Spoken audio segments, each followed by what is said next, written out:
بسم الله الرحمن الرحيم. saaxiibkay baa wuxuu ii sheegay inuu lahaa adeer aad u da'weyn oo duq ah adeerkaasna uu lahaa carruur aan tukanin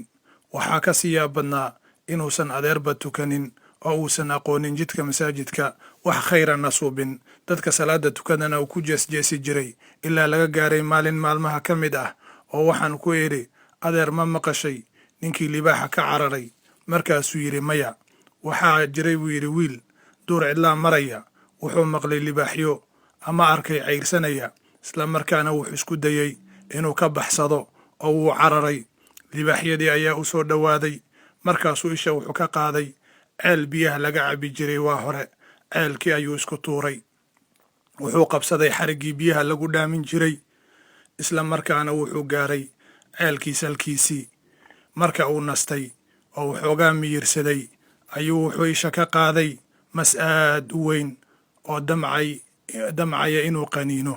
wiilkii ayaa baqay wuxuu isku dayey siduu uga badbaadi lahaa maska iyo libaaxii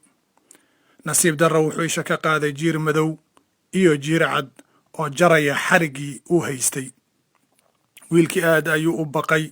wuuna naxay arrintaas waxay ku dhalisay murugo wuxuu isku dayey xariggii inuu gilgilo si uu u cayriyo ama u cabsi geliyo labadii jiir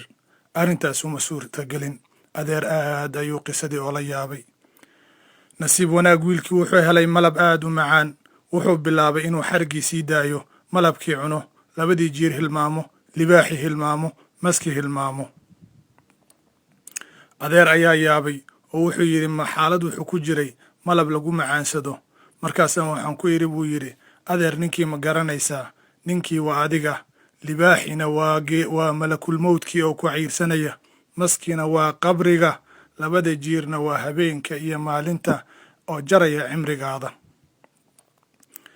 adeer malabkaasna waa macaanka adduunka iyo oo ku hilmaamsiiyey geerida iyo inay xisaab jirto adeer wuu baqay wuxuu bilaabay inuu markiiba kaco wuxuu aaday xaggaas iyo weysada wuu weysaystay adeer qalbigiisa waxaa ka buuxsamay iimaan keligiis ma wanaagsanaaninee carruurtiisina way u wanaagsanaatay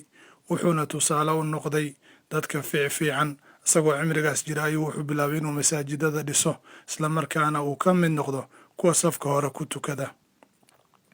ilaahay subxaanahu wa tacaala waxaan weydiisanaynaa walaalayaal inuu iimaanka nagu sugo salaada waa muhiim waxaan kaloo walaalaha ka codsanayaa inay qisadan sii faafiyaan ilaahayna ha u dambi dhaafo qof kasta oo sii faafiya